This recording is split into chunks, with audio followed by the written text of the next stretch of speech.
اعوذ باللہ من الشیطان الرجیم بسم اللہ الرحمن الرحیم یا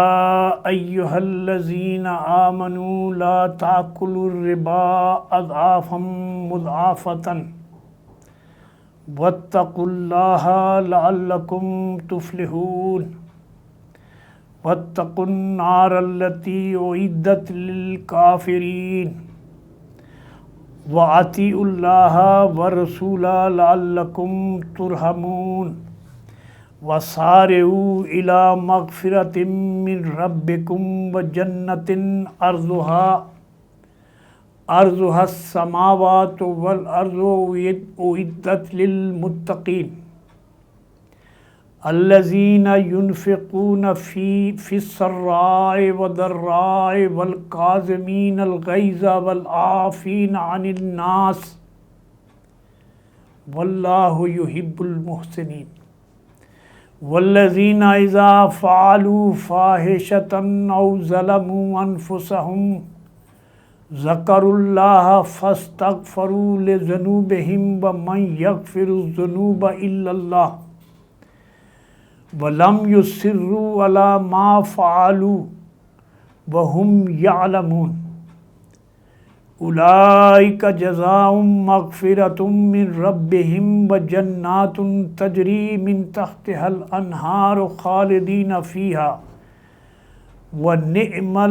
وَنِعْمَ أَجْرُ الْعَامِلِينَ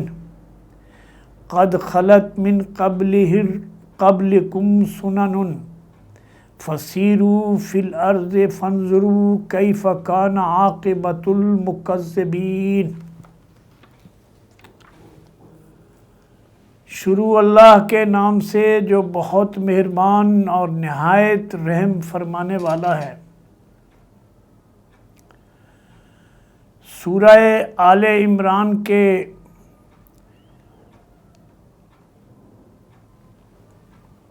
14ویں رکوع کی آیات۔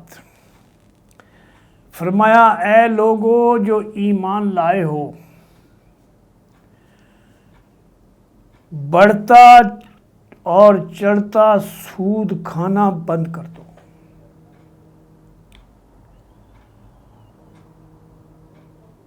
اور اللہ سے ڈرو، امید ہے کہ تم فلاح پاؤ گے۔ وَاتَّقُوا النَّارَ الَّتِي أُعِدَّتْ لِلْكَافِرِينَ، اور اس آگ سے بچو جو ان کافروں کے لیے مہیا کی گئی ہے جو اللہ کے احکامات کا انکار کرتے ہیں، اللہ کی بات کو پس پشت ڈالتے ہیں اور اللہ کے بتائے ہوئے راستے کو چھوڑ کر انسانیت کے اوپر ظلم کرتے ہیں، سود کا نظام نافذ کرتے ہیں اور دنیا کو مالی غلامی کی زنجیروں میں ڈال دیتے ہیں۔ وَأَطِیعُوا اللَّهَ وَالرَّسُولَ لَعَلَّکُمْ تُرْحَمُونَ، اور تم اللہ اور اللہ کے رسول کی اطاعت کرو تاکہ تمہارے اوپر اس کی رحمت نازل ہو، اور فرمایا اور جد و جہد کرو، آگے بڑھنے کی کوشش کرو اس مغفرت کی طرف جو تمہارے رب کی مغفرت ہے، اور ان جنتوں کے لیے کوشش کرو جن کی وسعت زمین اور آسمان کے برابر ہے۔ یہ آیت اللہ کے آخری نبی صلی اللہ علیہ وسلم نے احد کے میدان میں اس وقت پڑھی،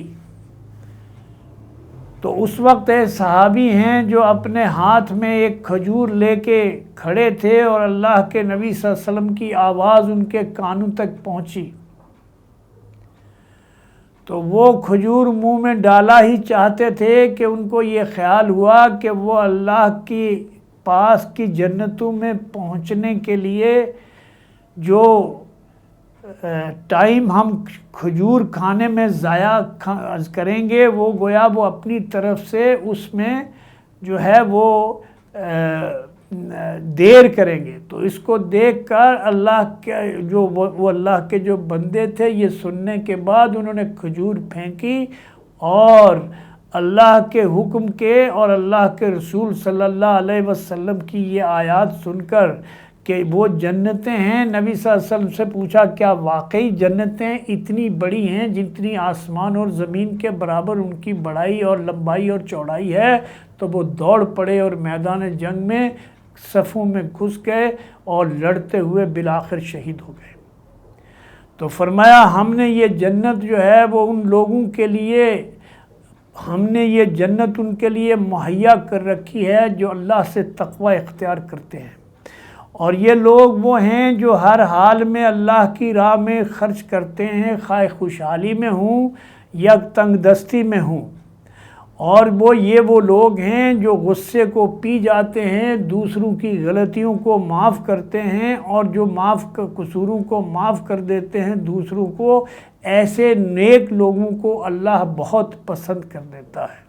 اور جن کا حال یہ ہے کہ ان سے اگر کوئی فحش کام ہو جائے، کوئی گناہ کا کام سرزد ہو جائے، کوئی دین کے سچائی کے راستے سے شیطان کے بہکاوے میں آ کر کوئی غلطی ہو جائے، وہ اپنے نفسوں پر کوئی ظلم کر بیٹھیں، تو وہ کیا کرتے ہیں کہ فوراً اللہ کا خیال کرتے ہیں، اللہ سے معافی کے خواہشگار ہوتے ہیں، اور اللہ جو ہے وہ ان کے قصوروں کو اللہ سے معافی چاہتے ہیں، کیونکہ اللہ کے سوا کوئی اور نہیں ہے جو انسانوں کے گناہوں کو معاف کرنے والا ہو، اور وہ کبھی دانستہ اپنے کیے پر اصرار نہیں کرتے، غلطی پر اصرار نہیں کرتے، کہتے نہیں ہم سے یہ غلطی نہیں ہوئی ہے۔ وہ نہ تو جھوٹ بولتے ہیں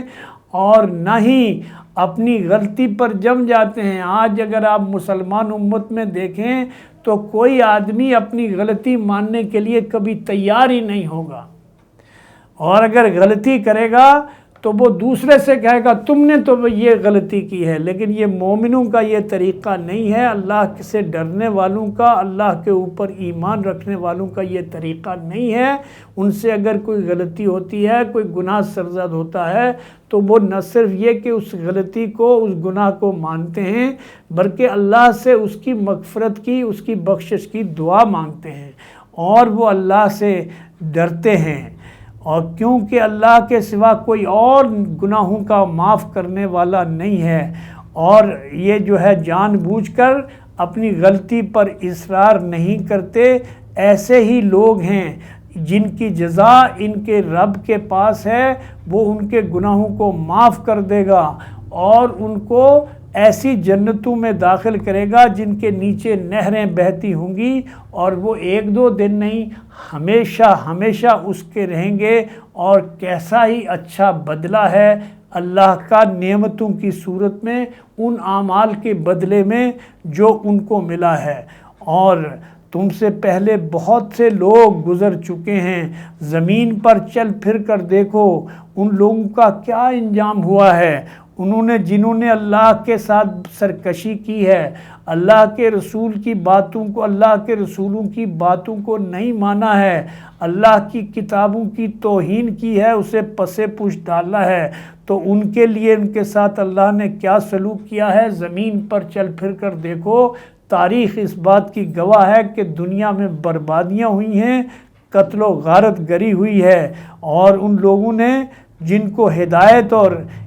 کے احکامات اور نصیحت کی گئی تھی، انہوں نے ان کو جھٹلایا، تو ان کا انجام کیا ہوا۔ ھذا بیان للناس وہدی وموعظۃ للمتقین، یہ ان لوگوں کے لیے صاف نصیحت ہے، تنبیہ ہے، وارننگ ہے ان لوگوں کے لیے جو اللہ سے ڈرتے ہیں، اور یہ نصیحت ہے ان لوگوں کے لیے جو تقوی اختیار کرتے ہیں، جو اللہ کے راستے پر چلنا چاہتے ہیں اور اللہ کے رسولوں کے طریقے کے اوپر چلنے کے خواہش مند ہیں۔ تو اللہ تعالیٰ ان کے اوپر ان کی اس ہمت کو اور بڑھاتا ہے، اور اللہ تبارک و تعالیٰ ان کے راستے کو آسان بناتا ہے، نیکی کے راستے کو، اور ان کے لیے دنیا میں بھی فلاح اور کامیابی ہے، اور آخرت کی فلاح اور کامیابی ایسی ہے کہ جو کبھی ناکامی کا منہ نہ دیکھے گی۔ اقول قولی ھذا استغفر اللہ لی ولکم وسائر المؤمنین۔